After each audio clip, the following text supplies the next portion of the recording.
Unit 1. Dear learners, you are now clear with the fundamental concepts of economics, namely scarcity, choice of consumers, producers, and opportunity cost. This video clipping will make you understand the concepts clearly. Look at the shop, which is located in an apartment building. Usually, shops are located at complex buildings. Here, the shop is functioning at the ground floor of an apartment, which is nearby Directorate of Distance Education of Annamalai University.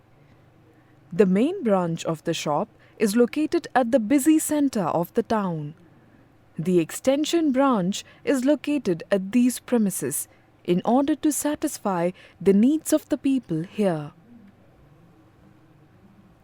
Since the main branch is far away from the educational institution, this extension branch satisfies all types of consumers in providing food items. Students from Annamalai University, especially North Indians, prefer this shop as they get chaat items like pani puri, thagi puri, etc. The shop is efficiently designed to capture the market. In this branch, space is a scarce resource, which is efficiently managed and allocated with self-service. Fast foods are available anytime. Fresh juices and milkshakes are also made available, where children can enjoy ice creams. Parents, along with children, can utilize the services here for recreation purpose. Door delivery is offered for functions held at university and to home during festivals through vehicles. People can park their vehicles in front of the shop, unlike at the main branch. More than 5,000 students are attending contact seminar classes in Directorate of Distance Education, Annamalai University. Variety rice and chapatis are served at lunch. Demand from people decides the nature of food. Choices are many for the consumers. Consumers can either prefer fast food items or South Indian items. Consumers can prefer either to sit or stand in order to have their food. Consumers who prefer AC can sit inside the shop. Otherwise, they can sit outside the shop, enjoying nature. The shop owner extends the shed at the evening to satisfy any other consumer preference. Employees prefer to have their lunch and evening tiffin here. The opportunity cost of preparing lunch at home is costly for them, and therefore they would like to have lunch as well. One can understand the basic concept of economics from this video clipping. Choice of producers and consumers extend the shop, and it is surviving in a semi-urban place. The knowledge of economics helps the producers to attain maximum profit and the consumers to attain maximum satisfaction. Krishna Vilas. See the hotel Krishna Vilas and roadside eateries. In the morning, both shops are busy in providing varieties of breakfast. Those who would like to have hygienic food, they can have breakfast in the hotel. Those who do not mind the hygiene, they can have their breakfast at the pavement shop at a cheaper rate. Moreover, to have a breakfast at the hotel is time-consuming. The opportunity cost of time decides the consumers to have their breakfast either at hotel or at the shop. The office goers also like to have breakfast at pavement shop. The roadside eateries are functioning only in the morning. consumers prefer to have their breakfast even at the pavement shop regardless of their employment status. Unit 2. Dear learners, you are now witnessing a marketplace where the buyers and sellers interact with each other. In economics, we define a market as one where the exchange takes place between a buyer and seller. It need not be a particular place or a region, but in common parlance, people understand that market refers to a place where different types of commodities are bought and sold. Markets are divided as fruits and vegetable markets, grocery market, oil market, and durable goods market, including furnitures, textiles, and jewelries. Now in the video, you are seeing a vegetable market where different kinds of vegetables are sold. It is a market functioning in a particular area on all days of the week. You can notice here how the buyers are choosing their vegetables from the heaps of different kinds of vegetables in the shop.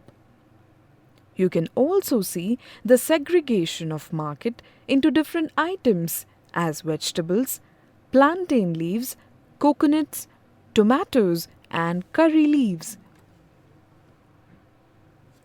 Now, we are entering into a market which functions only on Sundays in a particular locality in a town.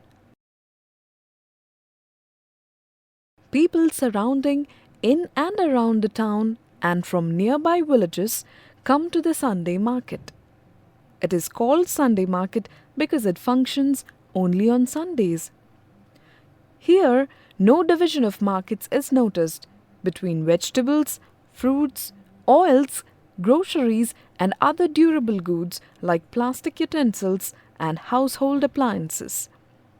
Here, the perishable commodities like fruits and vegetables are sold at wholesale rate because the produce are brought to the market directly by the producers from the nearby villages, and they usually sell their produce for a small profit margin, unlike the retail sellers in a proper vegetable and fruits market, which is situated in a particular place in the town.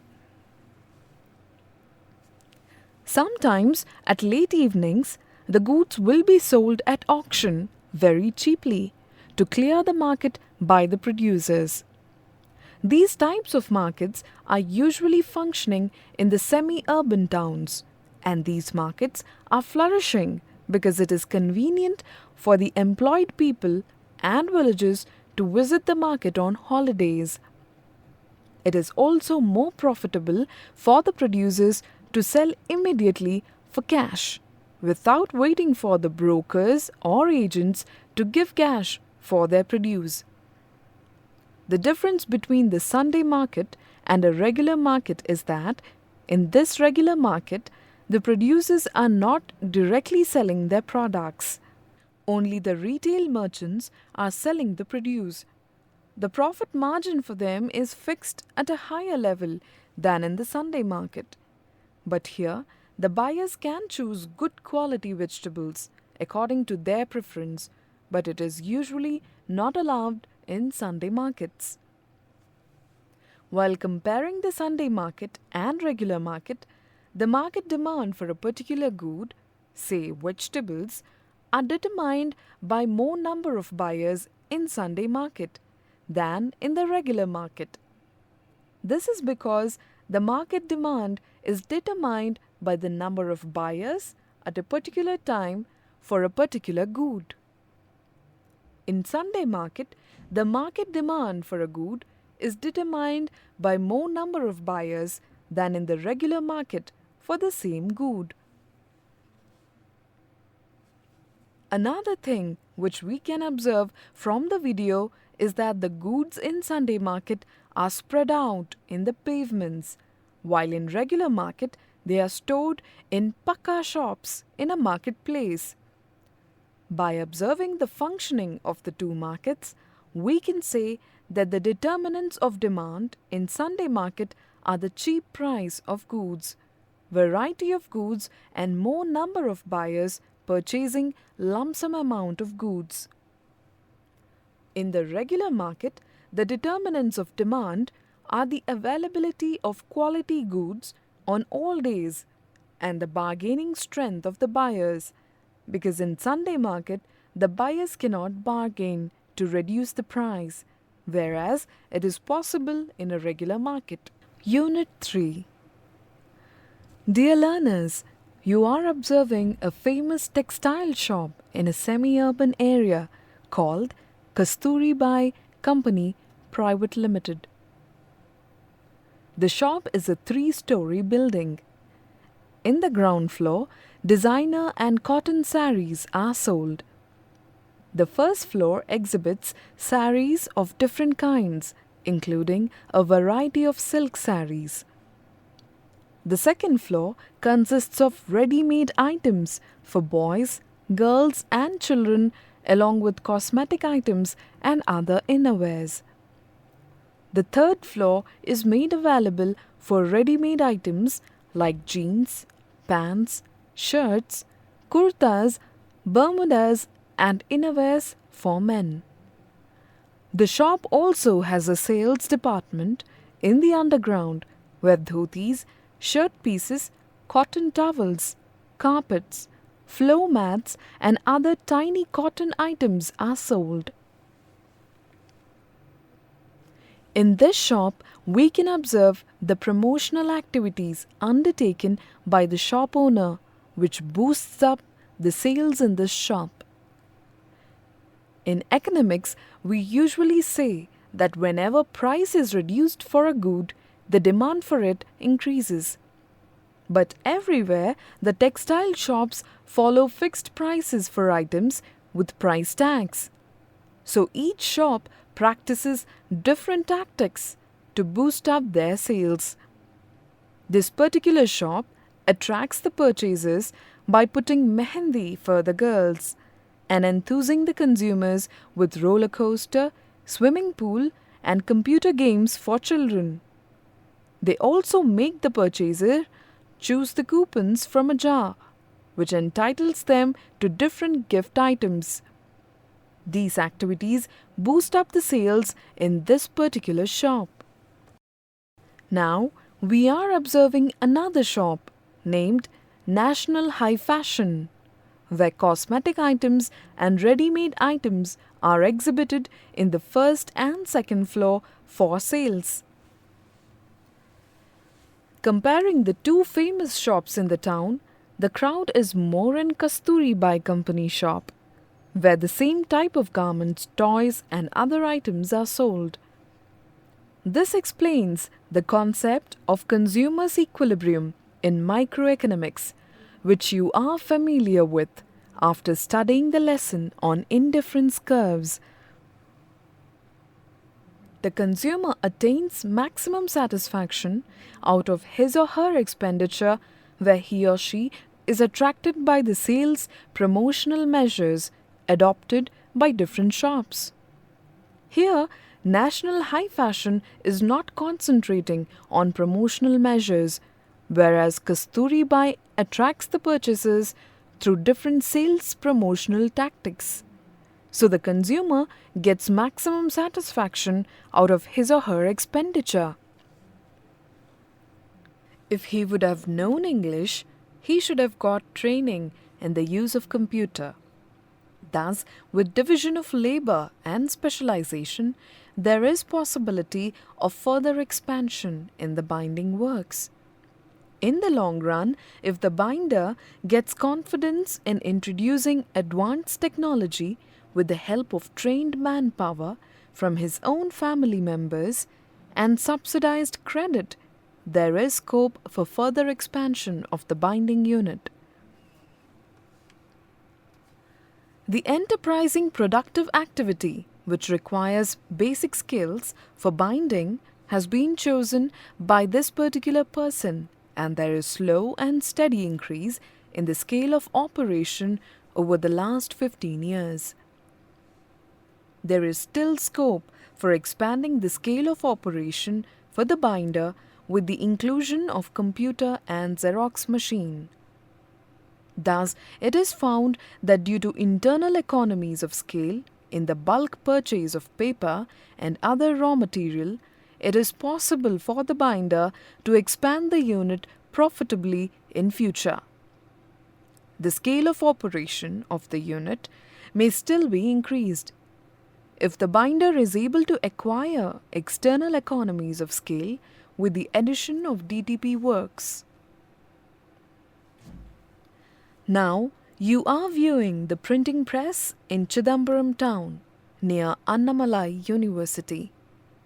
Due to its location, the university has rising demand for printing visiting cards, marriage invitations, official invitations, notices and banners. The production unit was initiated in 1990 with the humble attempt in screen printing. The enterprise has been named after male and female members in a family who are husband Mani and wife Bharati. They visited Sivakasi, which is popularly known for offset printing. Both of them worked hard and devoted more time for the development of this unit. After getting trained from Sivakasi, digital offset printing machine and cutting machine have been bought with subsidized credit during 1998. This unit has been expanded with the employment of 15 laborers and machineries. Thus, there is expansion in the scale of operation of the unit from small to medium with the increase in both labor, employment and capital investment. Printing books and magazines also have been done by the press. This press is situated in an area where there is easy access for a variety of customers. It is in the central business district of Chidambaram town. So there is easy access to the press for people from nearby villages as well as staff and students of Annamalai University. It is an interesting business which gives satisfaction to persons with creative interest. In order to accommodate the printing machines, computer and Xerox machines, the press requires at least space of 1000 to 1200 square feet. In course of time, with the ever-rising demand for invitations, notices and banners, there is scope for the development of ancillary units such as lamination works. The offset printing press follows the process of composing the matter to be printed in computer by female workers. The master printout is then Xeroxed and heated by fixing it in that machine. It is then made dust-free by cleaning and then it is impressed in the plate of the roller machine by setting it correctly, which requires skill. For monocolor or different colors, the ink roller is appropriately set and used. The cutter machine costing rupees 75,000 to rupees 1.5 lakhs is used to cut cards of appropriate size that is needed for printing. It is an interesting business which gives satisfaction to persons with creative interest and provides or guarantees adequate returns to the investors. In recent years, with the introduction of computer, the laborers are periodically sent to Sivakasi to receive training in the computer, mono or color printing. Efforts are taken to educate the workers who are new to this work and to train them appropriately. It is cheaper to employ girls with school education and computer knowledge and then give them the needed training after employment. The workers are provided with the type of training in which they have interest. In addition to tours for training, the laborers are allowed to go for recreational tours arranged by the unit. Thus, the press has further expanded itself with trained workers in different operations that are illustrated to you with machineries. Since 2000, this unit is using computer for mono and color printing. Thus, with specialization and division of labor, it is possible to employ 22 laborers with skill in computer printing in 2011. In this printing press, there are employment opportunities equally for women in addition to men in operating machineries. As the press is experiencing internal and external economies of scale, there is scope for further expansion of the unit. The internal economies of scale is in terms of bulk order for invitations and notices, which requires bulk purchase of raw materials and full utilization of the machineries in the press. There are also external economies as the press also undertakes DTP works with the computers and laborers attached to the press. Unit 5. What you see in this video clipping is a printing press which is located at Annamalai Nagar. In this small unit, all types of printing works such as printing books, magazines, visiting cards, marriage invitation, notices, banners are undertaken. This building is owned by the proprietor himself, so the rent is not actually paid out by the proprietor. The rent of the building comes under implicit cost. Implicit cost, as we have learnt, is cost which are not actually incurred, that is, not actually paid out. But while calculating total cost, the estimated rent of the building will be added by the proprietor. You can notice the printing machines, Xerox machines and computers.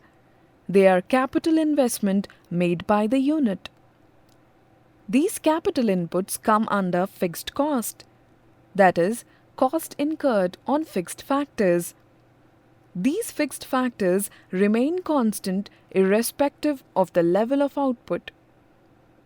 Say, for example, in a short period of time, if they receive bulk order for printing books, banners and other works, they can alter and manage only with the variable factors such as labor and raw materials, but not the fixed factors. Using the available laborers, they can carry out the works in shift systems. Because to meet out the demand, making immediate purchase of machines is not possible in the short period. The price they pay for raw materials, the wages given to the laborers, are variable costs. According to demand, the working hours can be increased. More raw materials can be purchased. When the working hours are increased, accordingly, the wages which account for variable factors are also increased.